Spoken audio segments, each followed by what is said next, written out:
Hi student, आज मैं class 12 का केमिस्ट्री का part number 4 chapter number 1 solution लेके आया हूँ। कक्षा 12 का रसायन विज्ञान का भाग नंबर 4 विलयन लेके आया हूँ, जिसमें पहली हेडिंग है क्वथनांक का उन्नयन। क्वथनांक का उन्नयन किसे कहते हैं? क्वथनांक का उन्नयन देखा यह जाता है कि किसी विलयन का क्वथनांक देखा यह जाता है कि किसी विलयन का क्वथनांक उसके शुद्ध विलायक के क्वथनांक से उच्च होता है। मैंने क्या बताया? देखा यह जाता है कि किसी विलयन का क्वथनांक उसके शुद्ध विलायक के क्वथनांक से उच्च होता है। विलायक के क्वथनांक में यही वृद्धि क्वथनांक का उन्नयन कहलाता है। क्या बोला? किसी विलयन का क्वथनांक उसके शुद्ध विलायक के क्वथनांक से उच्च होता है और विलायक का के क्वथनांक में यही वृद्धि क्वथनांक का उन्नयन कहलाता है। पुनः किसी विलयन का क्वथनांक उसके शुद्ध विलायक के क्वथनांक से सदैव उच्च होता है। क्वथनांक में यही वृद्धि विलायक के क्वथनांक में यही वृद्धि क्वथनांक का उन्नयन कहलाता है। माना किसी विलयन का क्वथनांक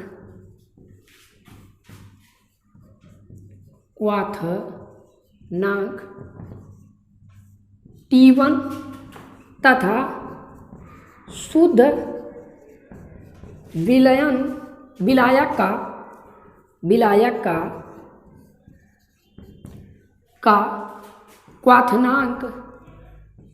क्वथनांक T2 हो, तब क्वथनांक का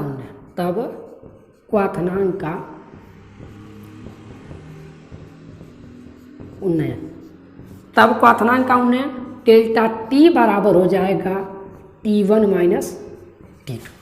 यदि किसी विलयन का क्वथनांक T1 तथा शुद्ध विलायक का क्वथनांक T2 हो, तब क्वथनांक का उन्नयन बराबर डेल्टा T बराबर T1 माइनस T2।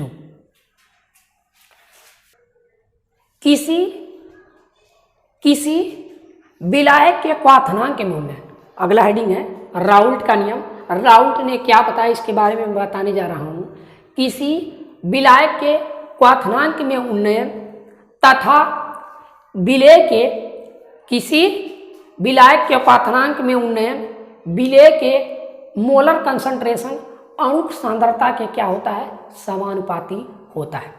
किसी विलायक के क्वथनांक में उन्नयन उसके विलेय के अणु सांद्रता या मोलर कंसंट्रेशन के समानुपाती होता है। माना विलायक का क्वथनांक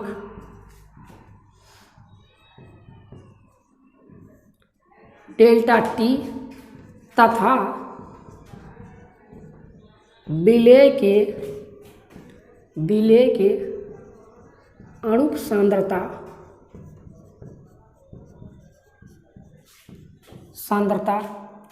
Cm हो तो मैंने क्या बोला कि जो क्वथनांक होता है, क्वथनांक में उन्नयन होता है, क्वथनांक में गलती हो गई, क्वथनांक में उन्नयन डेल्टा T, तब delta T proportional to Cm। या फिर हम ऐसे भी कह सकते हैं, अब हम लोग जानते हैं कि समानुपाती का चिन्ह हटाने के लिए हम हमेशा क्या लगाते हैं? कांस्टेंट लगाते हैं। तो हो जाएगा डेल्टा T बराबर KCm, जहाँ K बराबर उन्नयन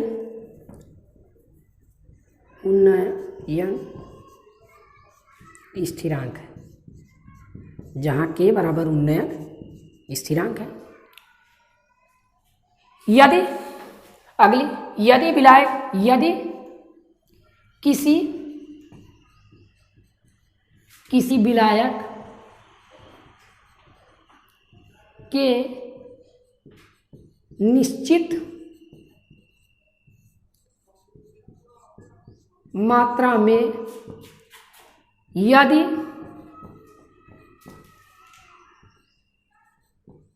विभिन्न पदार्थों के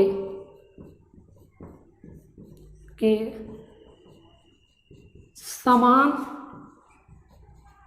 अणुभार घुले हो तो प्रत्येक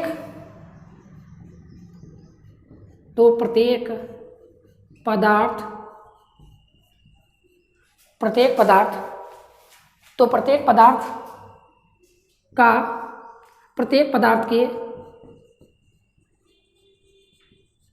विलयन का उन्नयन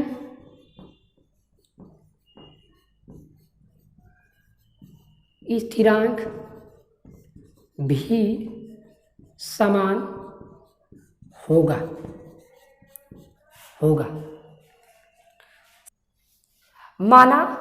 माना किसी विलेय का W ग्राम शुद्ध विलायक के कैपिटल W ग्राम में घुला है। यदि विलेय का अणुभार स्मॉल m हो तो विलेय के ग्राम अणुओं की संख्या, विलेय के ग्राम अणुओं की संख्या आप जानते हैं, ग्राम अणुओं की संख्या बराबर होता है भार बटे अणुभार। क्या होता है? भार बटे अणुभार। तो भार कितना है स्मॉल w और अणुभार कितना है m स्मॉल m। तो यदि विलयन की सांद्रता विलायक के 100 ग्राम में व्यक्त किया जाए तब Cm बराबर विलेय के अणु सांद्रता Cm बराबर W स्मॉल w बटा स्मॉल m गुणे 100 बटा कैपिटल W। इसको मानेंगे हम लोग समीकरण नंबर 1। अब हम लोग पीछे प्राप्त किए हैं कि Cm का मान, अब हम लोग पीछे अभी प्राप्त किए हैं डेल्टा T बराबर KCm। अभी पीछे हम पढ़े डेल्टा T बराबर आया था उन्नयन स्थिरांक, उन्नयन क्वाथनांक में उन्नयन डेल्टा T बराबर KCm आया था। ये अणु सांद्रता है, यह विलेय की अणु सांद्रता है। तो Cm का मान यहाँ समीकरण 1 से रखने पर तो डेल्टा T बराबर हमको क्या मिलेगा K और Cm का मान हम लोग रख देंगे क्या W बटा m गुणे 100 बटा W। तो अणु विलेय का अणुभार m बराबर हो जाएगा 100 गुणे, यहाँ पे हम गुणा कर देंगे तो क्या मिलेगा, यहाँ W बचेगा, 100 बचेगा और ये कैपिटल W बचेगा, m उधर चला जाएगा और डेल्टा T इधर आ जाएगा। तो विलेय का अणुभार बराबर आ जाएगा 100 गुणे KW बटे डेल्टा T गुणे कैपिटल W। जहाँ यहाँ पे एक किसका काम कर रहा है, आणविक उन्नयन स्थिरांक, आणविक उन्नयन स्थिरांक। यहाँ पे के क्या है, आणविक उन्नयन स्थिरांक। अगर मान लीजिए तो हमको विलेय का अणुभार मिला 100 गुणे KW बटा डेल्टा T गुणे W, जहाँ के बराबर आणविक उन्नयन स्थिरांक है। अगर मान लीजिए इसी को मोललता में व्यक्त करें, मोलल उन्नयन स्थिरांक में व्यक्त करें तो विलेय का अणुभार बराबर हो जाएगा 1000 गुणे KW बटे डेल्टा T गुणे W। ये दोनों सूत्र हो जाएंगे। ये मोलल उन्नयन स्थिरांक, जब मोलल उन्नयन स्थिरांक होगा तब विलेय का अणुभार ज्ञात करने के लिए ये सूत्र, और आणविक उन्नयन स्थिरांक होगा तब विलेय का अणुभार निकालने के लिए ये सूत्र का हम लोग प्रयोग करेंगे। अब अगली हेडिंग में हम लोग पढ़ेंगे, अगली हेडिंग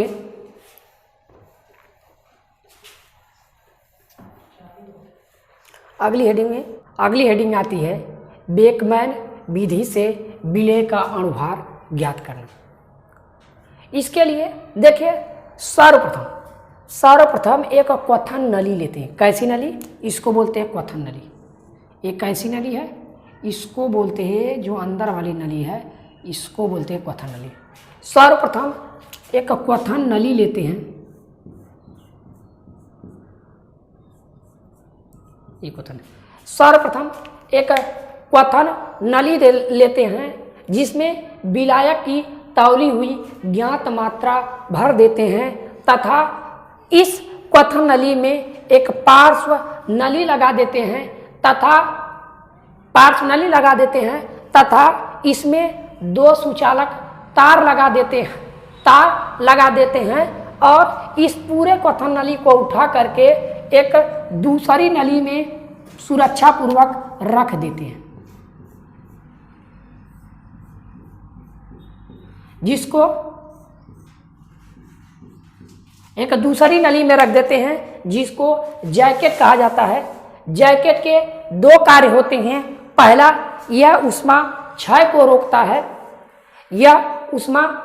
रोकता है और दूसरा कार्य यह होता है, यह क्वथन नली की सुरक्षा करता है। अब आती है क्रियाविधि। ये तो संरचना था, अगला आता है क्रियाविधि। बेकमैन विधि से विलेय कणभार ज्ञात करने के लिए सर्वप्रथम क्वथन नली में विलायक की तौली हुई ज्ञात मात्रा भर देते हैं और इन दोनों सुचालक तारों को विद्युत मेन से जोड़ करके विद्युत धारा प्रवाहित करते हैं, तो विलायक धीरे धीरे गर्म होने लगता है। जब विलायक उबलने लगता है तो बेकमैन थर्मामीटर में पारे का ताप स्थिर हो जाता है, पारे का मान स्थिर हो जाता है। यही विलायक का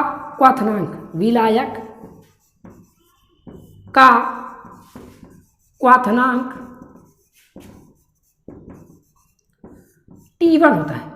यही विलायक का क्वथनांक T1 होता है। जब अब दोनों सुचालक तारों को विद्युत मेन से हटा देते हैं और विलायक को ठंडा होने के लिए छोड़ देते हैं। जब विलायक पूरी तरह से ठंडा हो जाए तो पार्श्व नली की सहायता से इस विलायक में विलेय की तौली हुई ज्ञात मात्रा भर देते हैं और पूरे पदार्थ को हिला करके एक विलयन तैयार कर लेते हैं। और जब विलयन तैयार हो जाता है तो पुनः दोनों सुचालक तारों को विद्युत मेन से जोड़कर विद्युत धारा प्रवाहित करते हैं, तो विलयन धीरे धीरे गर्म होने लगता है। जैसे ही विलयन उबलने लगता है तो थर्मामीटर में पारे का मान स्थिर हो जाता है। वही जब पारे का मान स्थिर हो जाता है तो वही थर्मामीटर का ताप विलयन का क्वथनांक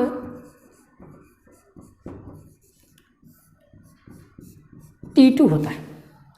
वही विलयन का क्वथनांक T2 होता है। जब हमको T1 और T2 पता हो जाता है तो चूंकि हम जानते हैं कि T1 माइनस T2 बराबर डेल्टा T, यही होता है क्वथनांक का उन्नयन। तो निम्नलिखित सूत्रानुसार 100 इंटू KW स्मॉल w बटा डेल्टा T गुणे कैपिटल W, निम्नलिखित सूत्रानुसार हम विलेय कणभार ज्ञात कर लेते हैं। एक बार संरचना और क्रियाविधि फिर से बता देता हूं। पहले देखिए संरचना। सर्वप्रथम एक क्वथन नली लेते हैं और इस क्वथन नली में विलायक की तौली हुई ज्ञात मात्रा भर देते हैं और इस क्वथन नली में एक बेकमैन थर्मामीटर लगा देते हैं और साथ ही साथ इस क्वथन नली में एक पार्श्व नली फिट कर देते हैं और इस क्वथन नली में 2 सुचालक तार लगा देते हैं और इस पूरे नली को उठा करके एक दूसरे नली में सावधानी पूर्वक दूसरे नली में रख देते हैं, जिसे जैकेट कहते हैं। जैकेट के 2 कार्य होते हैं। पहला, यह ऊष्मा क्षय को रोकता है। दूसरा, यह क्वथन नली की सुरक्षा करता है। अब आती है क्रियाविधि। बेकमैन विधि से विलेय कणभार ज्ञात करने के लिए हम क्वथन नली में विलायक की तौली हुई ज्ञात मात्रा भर देते हैं और दोनों सुचालक तारों को विद्युत मेन से जोड़कर जब विद्युत धारा प्रवाहित करते हैं तो विलायक धीरे धीरे गर्म होने लगता है। जब विलायक उबलने लगता है तो थर्मामीटर में पारे का ताप स्थिर हो जाता है। जब ताप स्थिर हो जाता है तो यही ताप विलायक का क्वथनांक T1 होता है। क्या होता है? यही विलायक का क्वथनांक T1 होता है। और अब दोनों सुचालक तारों को विद्युत मेन से हटा देते हैं और विलायक को ठंडा होने के लिए छोड़ देते हैं। जब विलायक धीरे धीरे ठंडा हो जाता है तो पार्श्व नली की सहायता से इसमें विलेय की तौली हुई ज्ञात मात्रा भर देते हैं और पूरे पदार्थ को हिला करके उसका विलयन तैयार कर लेते हैं। जब विलयन तैयार हो जाता है तो पुनः दोनों सुचालक तारों को विद्युत मेन से जोड़कर पुनः विद्युत धारा प्रवाहित करते हैं तो विलयन धीरे धीरे गर्म होने लगता है। और जब विलयन उबलने लगता है तो बेकमैन थर्मामीटर में पारे का मान स्थिर हो जाता है। यही स्थिरता विलयन का क्वथनांक T2 होता है। हम लोग जानते हैं क्वथनांक का उन्नयन डेल्टा T बराबर होता है T1 माइनस T2। तो निम्नलिखित सूत्रानुसार यम बराबर 100 गुणे K इंटू W बटा डेल्टा T गुणे कैपिटल W के अनुसार हम विलेय का अणुभार ज्ञात कर लेते हैं। इस प्रकार बेकमैन विधि द्वारा विलायक का अणुभार ज्ञात हो जाता है। अगली हेडिंग आती है हिमांक का अनुमान। किसका अनुमान? हिमांक का अनुमान। तो हिमांक का अनुमान किसे कहते हैं? देखा यह जाता है कि किसी विलयन का हिमांक उसके शुद्ध विलायक के हिमांक से कुछ कम होता है। देखा यह जाता है कि किसी विलयन का हिमांक उसके शुद्ध विलायक के हिमांक से कम होता है और हिमांक में यही कमी हिमांक का अनुमान कहलाता है। अब अगली हेडिंग है हिमांक का अनुमान। हिमांक के अनुमान संबंधी राउल्ट का नियम। हिमांक के अनुमान संबंधी राउल्ट का नियम। इसमें राउल्ट ने 2 नियम दिए थे। पहला नियम कि किसी विलयन के हिमांक में अनुमान विलेय के अणुक सांद्रता के समानुपाती होता है। पहला क्या बताया? किसी विलायक का हिमांक में अनुमान उसके विलेय के अणुक सांद्रता के या मोलर कंसंट्रेशन के समानुपाती होता है। पहला नियम यह बताया किसी विलायक के हिमांक में अनुमान उसके विलेय के अणुक सांद्रता या मोलर कंसंट्रेशन के समानुपाती होता है। अगर माना कि हिमांक के विलायक के हिमांक में अनुमान डेल्टा T हो, यदि विलायक के हिमांक में अनुमान डेल्टा T हो और विलेय की अणुक सांद्रता Cm हो तो delta T proportional to Cm। ये क्या है? ये डेल्टा T है विलायक का हिमांक का अनुमान और ये क्या है? विलेय का अणुक सांद्रता या मोलर कंसंट्रेशन। हम लोग जानते हैं समानुपाती हटाने के लिए एक नियतांक लगाते हैं, तो मैंने यहाँ पे लगा दिया डेल्टा T बराबर K Cm, जो जहाँ K बराबर क्या है? हिमांक अनुमान स्थिरांक। अब दूसरा नियम क्या दिया राउल्ट ने? दूसरा नियम यह दिया किसी विलायक के निश्चित मात्रा में यदि विभिन्न पदार्थों के समान अणुभार घोले जाएं, समान अणुभार घुला हो तो प्रत्येक विलयन का हिमांक अनुमान समान होता है।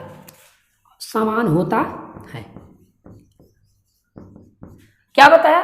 किसी विलायक के निश्चित मात्रा में यदि विभिन्न पदार्थों का समान अणुभार घोला जाए तो प्रत्येक विलयन का हिमांक अनुमान समान होता है। अगर माना किसी विलेय का W ग्राम शुद्ध विलायक के कैपिटल W ग्राम में घुला है, यदि विलेय का अणुभार यम हो तो विलेय के ग्राम अणुओं की संख्या होती है भार बटे अणुभार। क्या होती है? भार बटे अणुभार। यानी इसको हम शॉर्ट में लिख सकते हैं W बटा यम। यदि विलयन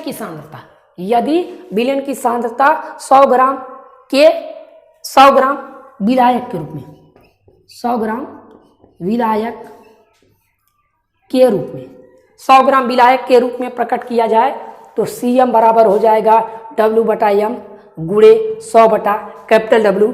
CM का मान समीकरण 1 में रखने पर, CM का मान समीकरण 1 में रखने पर तो डेल्टा T बराबर K CM है, तो डेल्टा T बराबर K CM का मान यहाँ से उठा कर रख देंगे, A मिलेगा और सूत्र मिलेगा, सूत्र हो जाएगा, सूत्र होगा तो हमको सूत्र मिलेगा M बराबर 100 गुणे KW बटे डेल्टा T गुणे W, जहाँ K बराबर आणविक हिमांक स्थिरांक। ये कि हम विलेखानुभार भार ऐसे भी निकाल सकते हैं, अगर मोल उन्नयन स्थिरांक हो तो 1000 गुणे KW बटे डेल्टा T गुणे W, जहाँ K बराबर मोलल हिमांक स्थिरांक, मोलल हिमांक स्थिरांक। आज का कक्षा 12 का क्लास यहीं समाप्त होता है। अगले वीडियो में विलेय का अनुभार निकालेंगे, हम लोग विलेय का हिमांक अनुभार निकालेंगे और आज का वीडियो यहीं समाप्त होता है। यदि आपको वीडियो अच्छा लगे तो मेरे चैनल को सब्सक्राइब करना और लाइक करना और कमेंट करना और अपने दोस्तों के साथ शेयर करना न भूलें। धन्यवाद।